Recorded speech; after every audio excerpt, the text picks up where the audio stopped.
everyone. I am Crystal Joy, and thank you so much for tuning in to the Actor Spaces Masterclass presented by the Gauteng Film Commission in association with Tasha Smith Actors Workshop. So, the theme for this masterclass is creativepreneurship, where I will be talking about the pros and cons to creating your own work, creativity during a pandemic, and how I've been doing in the midst of all of this. But before we do that, some of you may not know who I am, so I just want to introduce myself to you. I am an actress and a screenwriter from Chicago, Illinois, and I am also the founder of my own production company called Blue Room Productions that I started back in 2017. My relationship with Actor Spaces started last year. 2 of my short films got into the Africa Rising International Film Festival, and I also had the opportunity to do a masterclass surrounding my Instagram script series, Nights, which I know some of you are familiar with, so thank you so much for that support. But before we start, I just want to give everyone a quick FYI. I am operating between 2 different screens. So you'll see me looking at the camera as well as looking down at my notes. And then also the comments are turned off right now, but I will open them up towards the end for a Q&A. So let's get right into it. So as I said, the theme is creating your own work. And pretty much you want to know, why should you create your own work? And one of the first point is you get to control the narrative. When I first started creating my own work, there was a lot that I was inspired by, but there was also a lot that I did not like. I was living in New York at the time, and I was doing theater, and at that time, digital content was really starting to boom. YouTube videos, Vimeo, you really saw a lot of actors taking advantage of that platform, and I was inspired by it. But what I didn't like was that Hollywood and non-people of color were telling our narratives, but they were always doing it through the form of white savior or slaves. And as a Black woman, there is so much more to Black people than just slaves. There's so much more to our history. So I had to ask myself some serious questions. Do I want to continue on this road of going on auditions and waiting on someone to tell me yes? Do I want to wait on someone to create a meaningful script that I want to be a part of? Or will I tell myself yes and be a part of changing the narrative that is more reflective and truthful to the Black experience? So I went with the latter. I created my very first short film, Crumble. It was an 11-page script that was shot in my apartment with 2 crew members and 2 actors, including myself. On that set, I operated as double duty. I was the PA, I was the boom, I was the assistant director while playing the lead actress. I was everything. And when you're first starting off or creating your own work, you have to wear many hats. It was an 11-page script, and we shot that in 1 day. But we got it done. It was a long day, but we got it all done. Point number 2, you are not waiting on other people to hire you.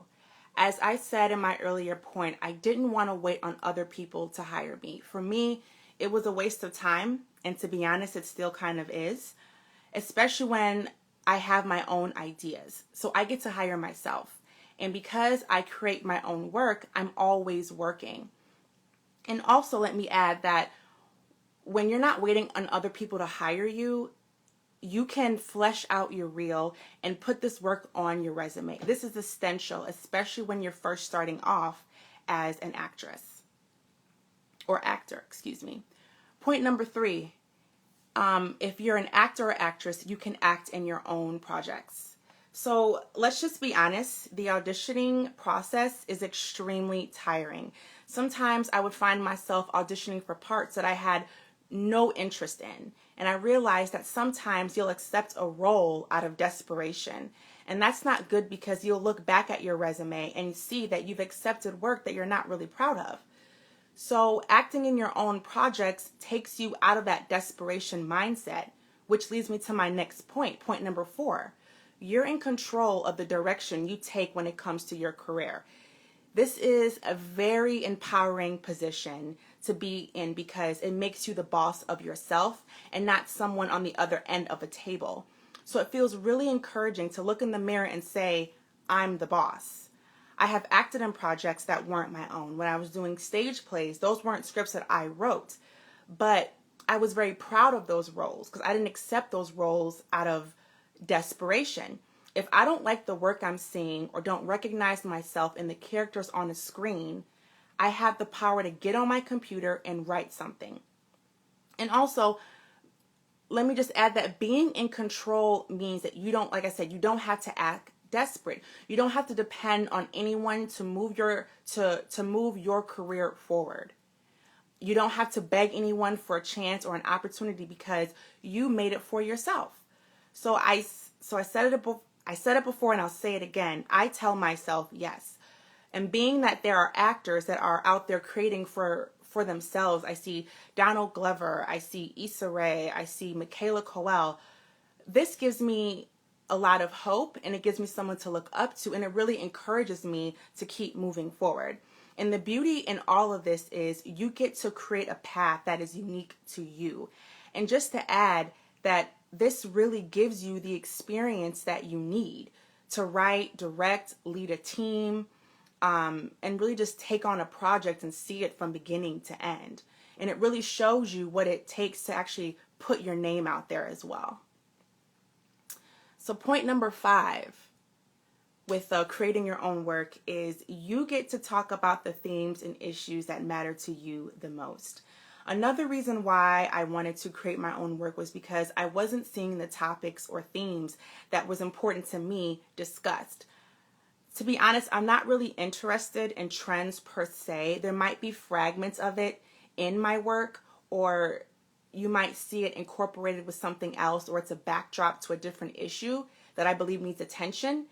And let's say you do make work that's based on trends. It doesn't mean that your artwork is wrong or someone else's work is right. It simply means that you're making work based on what's important to you.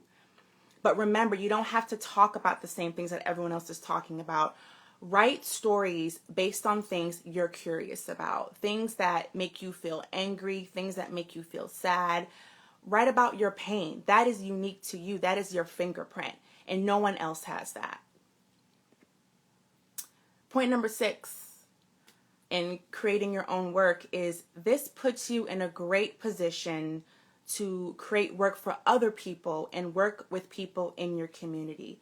So this is pretty much self-explanatory, but by doing this, by working with people in your backyard, working with locals, you're building a tribe of creatives you can work with on future projects. And you're also helping someone else hone their craft. You're really just paying it forward and building up your circle by extending work to your fellow creatives and your colleagues. So make sure that you choose your team wisely. And also remember, a good crew member is one who follows through with their projects and can bring something to the table creatively. Because ultimately, when you're working with people you get along with, who share your vision, it shows in the quality of your work. And to be honest, you never know what kind of relationship will develop from hiring someone on your set. So if you've ever looked at some of my previous work, I work with this one particular producer. Her name is Sam George, and we have worked multiple times on multiple projects. I trust her work ethic. She's extremely intelligent. I always tell her, like, you know what, you know so much more than me, but you want those kind of people around you because it helps you grow and it helps you step your game up. She always brings something to the table. So anytime I have a project going on, she's the first person that I call because I've worked with her so many times before. I know her work ethic. And it feels good to, like I said, it feels good to have that tribe. It feels good to have that community of people, because when you're working with people in your community, you're building up your roster. And also, just to add that, working with people in my community really showed me how to collaborate. That is such an essential part of making films. This is in a collaborative effort. I wouldn't have been able to make the projects that I made if it wasn't for the people that helped me. So support each other, uplift each other, and be present for one another. So we are going to now get into the cons of making your own work.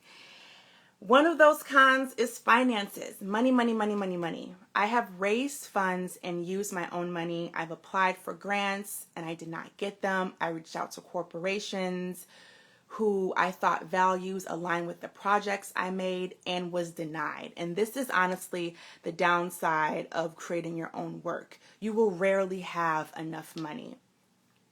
Even when large studio productions, they don't always have enough money. So this is an issue that you are going to have to learn how to work through, not really work around. And don't always make the excuse of not having enough money. Don't let that be the reason you don't complete or even start something, because if it is, you won't have any work completed. I'm not saying that it will always be easy, because it won't, but you will get frustrated. You will want to quit. But like I said, you have to learn how to work through the issue of not having enough funds. And this has happened with every project that I have had. So for example, my Instagram series nights, excuse me, I hired photographers, but I didn't have enough money for post-production. But they also did not have the time to edit the pictures as well, because it was hundreds of photos. So I had to make a choice, and I decided to edit my own pictures. I learned editing software programs, and I edited each photo. That not only saved me money, but it taught me a new skill. So when you don't have the funds, there will be times when you have to just roll up your sleeves and do the work yourself. Point number 2. Finding cast and crew that will stay until your project is complete and take you seriously will be challenging, especially when you are a woman. So I have had people back out of projects the week of shooting. I've had people agree to come on but not want to do their jobs. And if I'm unable to honor, excuse me, if I'm unable to honor someone's request and they choose to back out, or if someone decides to quit a few days before, which has actually happened, I immediately go into resolution mode. And most of the time, things work out. I don't like to spend too much time focusing on the problem, because that takes away from finding the solution. And as far as being taken seriously, because of my gender, I have had people question my direction because they assumed that I didn't know what I wanted. And my solution to that is, I don't ask anyone for their respect. I demand it. You have to remember that you set the tone for how you want to run your set. And you set the tone for the environment that you want to work in. I always make it known towards the cast and the crew to respect yourself and respect each other. My experience with that, with doing that, and raising that standard has always been majority positive. But like I said, it's up to you to set that tone and set the environment, not just for yourself, but for everyone. Point number 3, working with the skeleton crew can be difficult. So I made this point earlier that on the set of my first project, Crumble, we were a crew of 2 people and a cast of 2 people. I wore several hats, and that was because we only, like I said, had 2 people. I had the director and I had the sound person, but I had to operate as the PA. I had to hold the boom, and then I had to jump in front of the camera and deliver my lines. And to be honest, there's no escaping that, because after Crumble, I made several other projects. I had to do the same exact thing. There was a situation on my 3rd short film. I had to take my director to the emergency room on the 2nd day of shooting. I had to rush back to set, and I had to direct the set, and then I had to hop in front of the camera and act. It wasn't planned.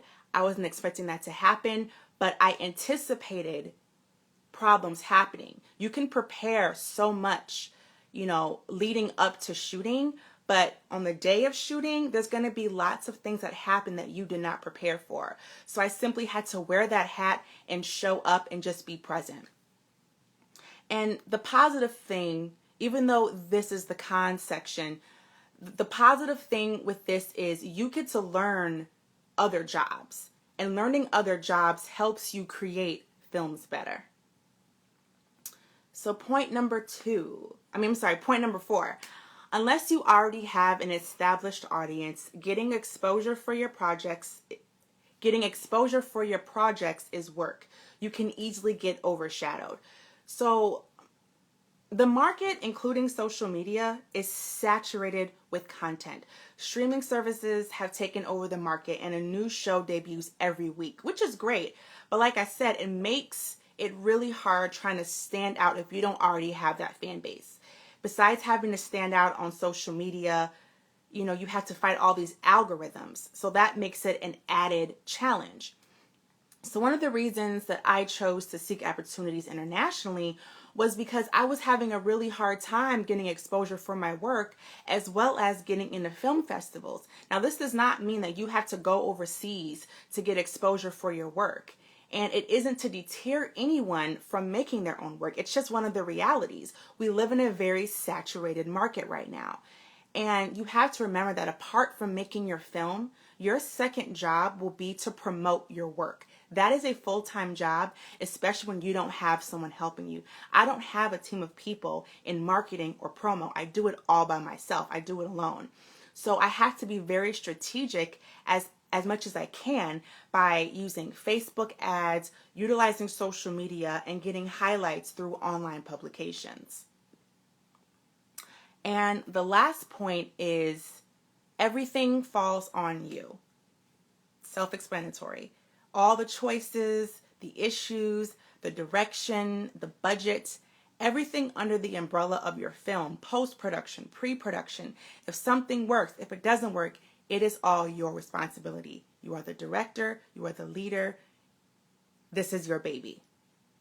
So what we are going to do is we are going to watch a small clip of one of my films called The Woe Chronicles. And I'll just give you a little bit of backstory with this. This was made with a skeleton crew. We had the sound person, the DP, the director, and the boom operator, and I was the only actress. And what happened with this project was I was supposed to have another lead, but she backed out 2 weeks before we were supposed to shoot over finances. And as I said earlier, a lot of my projects, I have funded them myself. So I was on a very strict budget. And my producer and myself were very transparent in our casting notice and in the audition room on how much we were paying. She agreed to both of those terms. But like I said, 2 weeks before shooting, she changed her mind and backed out. So I don't say that to put her on blast. I say that because these things are going to happen, especially when you are indie. So rather than freaking out and canceling everything, I took into consideration that we already had our location, we already had our equipment, and we already had our crew. We didn't want to waste all of that and cancel everything. So I rewrote the script, I came up with a new plot, and we ended up shooting it with one person.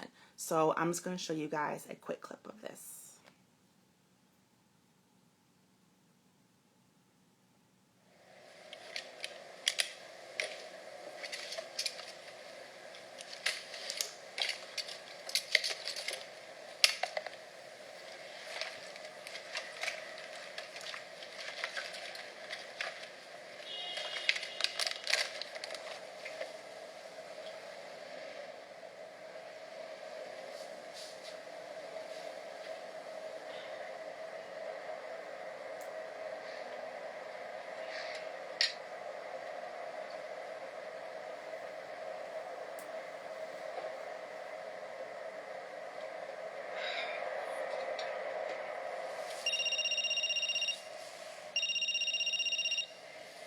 Hello?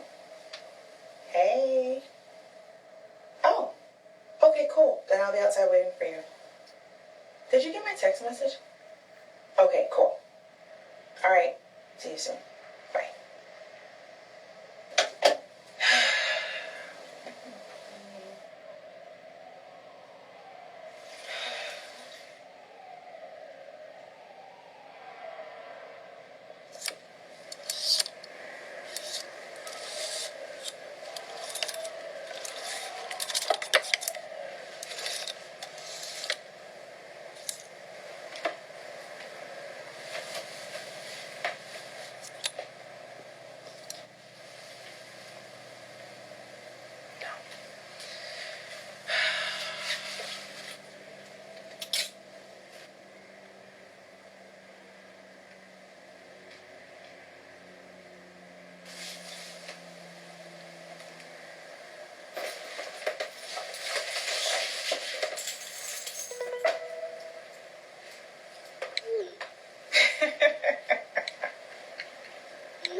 Okay, so if you guys want to see the full version of that, you can just check it out on my Vimeo page.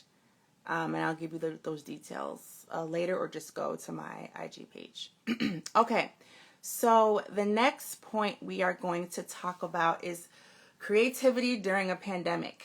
Now, we're all going through the same thing right now, and it can be very challenging trying to exercise your mind in a very creative way when the world has shut down. So for the past 5 months, I've had to work extra hard in finding ways to stay inspired. So this last half of the masterclass is about what has worked for me. So the first point is I still wanted to create during this time. I really wanted to use my time wisely. The first point that I did was I really used my environment, and I was my own muse. And it took me a while to realize that I am very sensitive to my environment and the people that are in it. And because of that sensitivity, I've been able to take that and turn it into stories. So rather than looking at what my neighbor's doing or what other creatives are doing on whatever side of the world, I look in my own backyard. I look within myself. I don't want to short myself by trying to be like everyone else or talk about what everyone else is talking about. I really look within and pay attention to my own emotions and how things make me feel. So with this current pandemic, we're all affected, like I said. We're all going through the same thing, feeling different ways, but our problems haven't stopped. Just because of coronavirus doesn't mean that our issues have stopped as well. We still have to solve those problems. So I use all of that to my advantage. And I just want to remind you that your experiences are unique to you. No one has your fingerprint or your perspective. Use that and breathe new life into your stories. Point number 2, collaboration. As I put a lot of emphasis on collaboration, it's extremely important to me. It's really important that you get together with other creatives. Everyone right now is on social media for entertainment and are looking for ways to escape. Use that to your advantage as well, because, like I said, everyone has their eyes on all social media platforms. So you really want to connect with people in your neighborhood, but also reach out to someone that's from a different country than you. Reach out to someone who speaks a different language than you. There could be some kind of connection there, and really gives you a chance to just interact with someone that isn't like you or that maybe thinks differently than you. So just get online and interact with other people. Facebook, Instagram, they have so many different platforms, so many different groups, to just get connected and just make new friends. The third point is journaling. So this is something that I have been doing for years, and I get a lot of ideas on what I want to talk about by writing things down, and even just going back and reading an old journal entry. You really can't get more personal than opening up a diary and talking about something that you wrote. You have to remember that if you've dealt with it, someone has dealt with it or felt it as well, and that I can promise you. Point number 4, branch out. So movement for all of us is really limited right now, including myself, and lately I've been feeling those withdrawals of not being able to travel and move around in the way that I want to. But if you're in the position to do this, go discover a neighborhood in your town that you haven't done before. Go for a walk. Go for a drive. Take a bike ride. Social media is great, but you also don't want to spend your whole day on it. Breathe a breath of fresh air. That really does the creative mind good. Go for a jog. Go for a walk. Just get out and get into nature. Recently, I've been finding myself exploring the outdoor realms, and it's just helped me so much clear my mind, clear my head. It felt at times that my mind wasn't as creative, but the moment I got out in nature, it just felt like a breath of fresh air for me. So number 5, stay connected with the art world. So in contradiction to what I just said in my last point, is the internet is your friend. Even though things are shut down, a lot of museums, art galleries, they're really figuring out new and innovative ways to still enjoy the artwork. So you have virtual museum tours, you have virtual travel tours. Really take advantage of that. I was actually recently looking at the Louvre in Paris. They have currently a virtual art tour, and you can look through and scroll through looking at all the different artwork, and it's just a great opportunity to just step outside of the mundane, of the routine of your environment. It, you know, and it does not compare to being in those spaces in the flesh, but when your environment looks the same every single day and you're in need of some inspiration, finding ways to just stay connected to art really helps when you need a break. So we're going to go to our next topic, which is, what have I been doing in the midst of COVID-19? Well, I'm glad you asked. So the first thing I've been doing is freelance journalism. So I do have a degree in journalism, and I got that at Loyola University here in Chicago. And I've been writing a lot of personal essays for online publications surrounding creativity and Black trauma. And as a lot of you know, there is a lot happening in the States right now surrounding racism with George Floyd and Breonna Taylor and police brutality. And so it did set off some triggers for me because I thought about how history has been repeating itself. You know, we had Trayvon Martin, Sandra Bland, Michael Brown, and during that time, I really struggled with those deaths, with police being able to kill with no consequences. So this time around, and it's sad to say this time around, but it's the truth, this time around, I chose to open myself up in a different way and write articles about how I've been able, how I've been able to process those triggers and that trauma. And it's really just given me the chance to connect with my audience in a different way by sharing the ways in which I've been able to heal and how I've been able to take care of myself and really my self-care journey. So that's one of the things I've been doing. The second thing I've been doing is writing screenplays. So I am juggling a lot of projects right now. I'm actually in the process of writing my first feature film while also creating other shows. I didn't know how long this quarantine was going to take, but I really wanted to take advantage of this time. So through this isolation period, I've been able to get a lot of writing done. The third thing I've been doing is when I don't feel like writing, when I don't want to engage online, is I picked up some hobbies. I actually painted. I painted, which was really interesting for me, but I also do a lot of reading and just anything that doesn't have anything to do with picking up my phone or looking at a computer screen is honestly what I do. Taking walks, jogging, like I said. Point number 4, taking care of myself spiritually and emotionally. And that entails a lot for me. My spiritual journey is extremely important for me. And what those practices look like for me is checking in with a friend, meditation, listening to podcasts, listening to music, working out, doing whatever I can that encourages healing and self-love. Anything that makes me feel good is what I do. And it's just really about pouring into myself so I can pour into other people. So, ladies and gentlemen, that is the end of my masterclass. I really hope you enjoyed it, and I just want to thank you. I want to thank you. I want to thank Actor Spaces. I want to thank the Gauteng Film Commission, and I want to thank Tasha Smith. So what I'm going to do is I'm actually going to open up the comment section for a Q&A, and you guys can ask me some questions. Okay.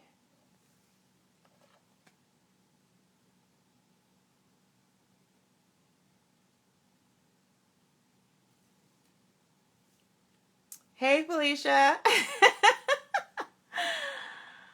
So I see a lot of Hi, Langston. You guys are sending so many, oh, this is a good question. How do you make profit from your projects? And who is this? Kaona. Hope I said that right. So the thing with short films is you really don't make profit. I'm just going to be honest. Short films, you really don't make money. What makes money is feature films, TV shows. Short films, short form content is really a way of expanding your reel and adding credits to your resume. And it's also a great way to enter into film festivals, so it gets you in front of the right people, and that could possibly lead to a paid deal. But in all honesty, short films don't make projects unless you maybe sell it to someone. You can sell a concept, you can sell a script. But like I said, it's really feature films and TV that makes the money. Short films is just for really just expanding your resume, getting your name out there, letting people know what you do, show off your portfolio, show what you're capable of doing. Hope I answered your question. Did you go to acting school? Nope, I did not. I got my degree in journalism, and then when I moved to New York, I started taking acting classes, and then I got an acting coach, and then after that, I joined a theater company, and I started doing theater plays, and then transitioned into commercials, short films, creative content, a feature film, and stuff like that. And that was, yeah. Thank you for this. Thank you. You're welcome, Rosemary. Thank you for sharing your time. Thank you. Thanks, guys. Thank you so much. Thank you guys for listening. Have you been able to make profit from your indie projects? Yeah, Marcus. So no, like I said, when it comes to making short form content, short films don't make money. However, what can happen is, let's say you enter your short film into a festival, and like popular festivals like South by Southwest, Tribeca, those garner a lot of agents and a lot of executives and like the who's who of Hollywood. And there has been people that I know personally that either someone expanded their short film into a movie. So maybe you have the creators of that project who are able to make their short film into a movie, and they made money off of that. Or a friend of mine, her short film debuted out here on this TV platform on demand. I don't think she got paid for that, but just to have her short film on TV exposes you to a whole like new audience. So you don't really make money off of short form content. It's just feature films and TV shows. And like I said, if you sell a concept to someone or sell a script, that's different. But short films don't really make money. They're really best for expanding your portfolio, adding to your actor's reel, getting into a film festival, and getting you in front of people who you can collaborate with to make money. Are you open to casting talent from South Africa? Of course I am. I love South Africa. I love it there, and I cannot wait to come back. So yes, I'm very open to casting talent, most definitely. Beautiful session. Thank you. Thank you. Thank you. Oh, there's a questions box. I didn't know that. Okay, awesome. So how can one get involved in any of your projects for experience? How did you get your work out there if you don't have experience? Okay, so as of right now, just because of the way things are, it is a little bit challenging to work with, how can I put this? I would just say DM me.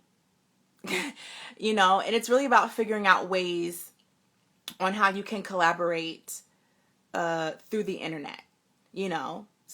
Send me a message, because really, like I said, right now I'm just writing a lot of projects. So if you're a writer, I always like knowing other writers. I always like talking to other writers. So if you're a writer, I would love to talk to you. I would love to see what you've written and see some of your work. How do you get your work out there if you don't have experience or not connected?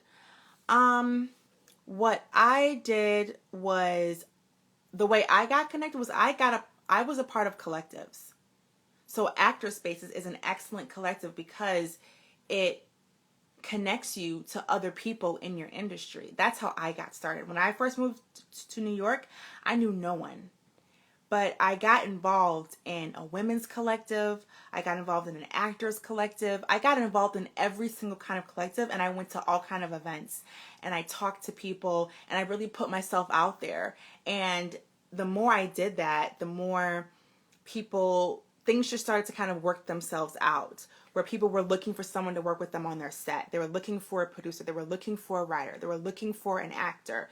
So when you put yourself in the environment that you want to work in, you'll definitely meet the right people. So get involved in collectives. Actor Spaces is a great community to just be a part of. This video will be on IGTV. Yes, it will.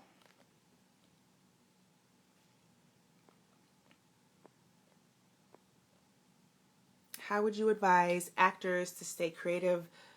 So Rachel Ritchie, I hope I said your name correctly. How would you advise actors to stay creative this period?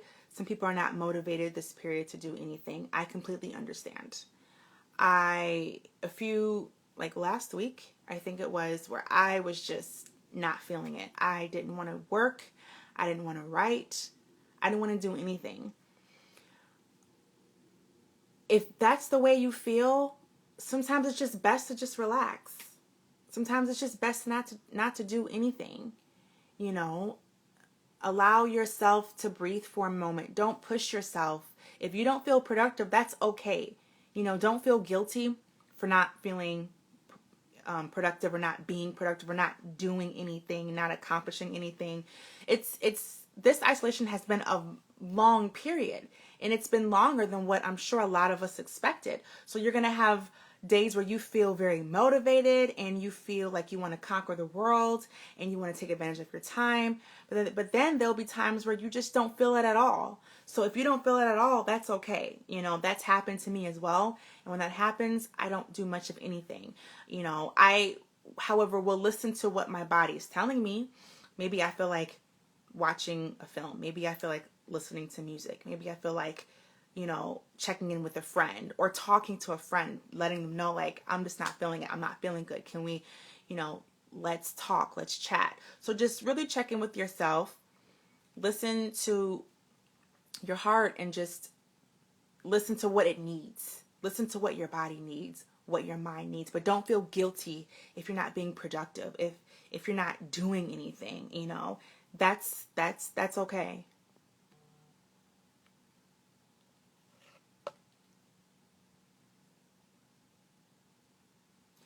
So I'm going to take a few more questions. Do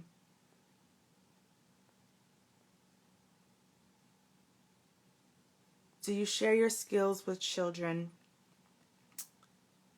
I haven't really had a lot of children ask me questions. It's mainly adults, but I'm always open to sharing my skills with children. I think it's important to invest in the youth because they are the generation coming up behind us. So I would most definitely be open to sharing my insight with kids. Does acting need a lot of training? I'll say yes and no. Yes, because it is important that you get training and the proper tools that you need. It is important. You need to learn how to take direction from a director.